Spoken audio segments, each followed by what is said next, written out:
اللي حابب يمشي سيبه يمشي، ما تعلقش حبلك في حد. لو الشخص ده بيحبك فعلا كان فضل. نختار صح، ده اهم من اي حاجه تاني. لازم تخرج من سجنك. هو انا كل ما انا بلاقي ستوريات حزينه عن الفراق، هي كل الناس ثابت وتثابت ولا ايه؟ ولا فارس، تفتكر النسب المئويه اللي اتعملت او الاحصائيات الاخيره عن عدد الناس اللي دخلت حاله اكتئاب بسبب الفراق كم عددهم تقريبا؟ 1000 2000.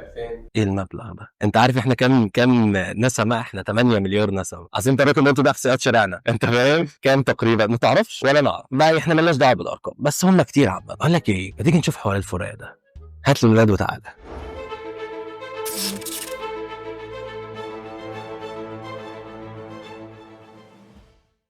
صباح الخير او مساء. هات منديلك وقهوتك والبوم ذكرياتك وتعالى عشان هخليك تعمل موف اون من غير ما تروح جيم. كده كده بتدفع الاشتراك وما بتروحش. كلمه من 4 حروف قادره تغير حياتك 180 درجه. طب احنا ليه معلقين حياتنا ورابطين حياتنا بالفراق؟ وليه سايبين الذكريات تخترقنا بالشكل ده؟ اللي حابب يمشي سيبه يمشي، ما تعلقش حبلك في حد. الفراق بحد ذاته انواع، مفيش نوع منهم مسالم، مفيش نوع هتخرج منه سليم، ده لو خرجت منه اساسا. طب هو ايه سبب الفراق؟ مشكله فيك انت؟ فشل. ده انت سيد الناس، ده انت زي العسل، مش بتتابعني؟ مشكله في الناس؟ وارد، بس لا اكبر. طب المشكله فين؟ الاختيار. انت لوحدك مفيش منك اتنين، هم لوحدهم فل، بس انتوا مع بعض. ابويا كان بيقول لي زمان كل فوله وليها كيان. انا فهمت معنى الجمله دي متاخر، بس فهمته. انت بلاش تنشف دماغك وافهمه. نختار صح، ده اهم من اي حاجه تاني. نختار الشخص اللي بيكملنا، مش مجرد تشابه ما بيننا وخلاص. ابويا قال لي مره، طول ما انت بتاكل الورك اتجوز اللي تاكل صدر.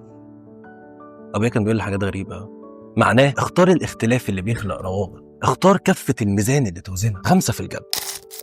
في لحظات لما الفراق أسبابه ما تكونش معروفة بيتحول لتساؤلات جواه، تساؤلات تدريجيا بتحبسك جواها. سجن مش ملموس، مفيش قضبان تكسرها عشان تتحرك، مفيش مكان عشان تخرج منه أساسا. أنت السجن بذاتك، واحدة بواحدة شخصيتك بتتغير، مش ملامحك بس. في لحظة الألوان بتتسحب منك تدريجيا، بتقلب أبيض وأسود، بتتعامل بإشارات أكتر وكلام أقل، بتفقد شغفك بشكل تدريجي لغاية ما تبقى جسد فارغ. لازم تخرج من سجنك، محتاجك عشان تخرج منه، مش محتاج لحد. ما تحملش نفسك ذنب بعضهم، انت اديت كل اللي عندك، انت اديت اكتر من اللي عندك. لو الشخص ده بيحبك فعلا كان فضل، لو الشخص ده مناسب كان فضل، لو يستهلك ما كانش هيمشي. كل اللي محتاجه انك تبطل تبص وراه، بطل تتحسر على اللي وقع منك.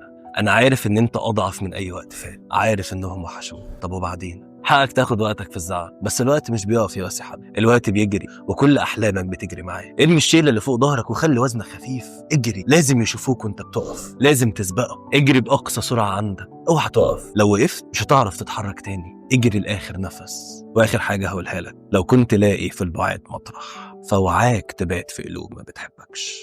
انا محمود وائل، وده راديو. دمتم سالمين.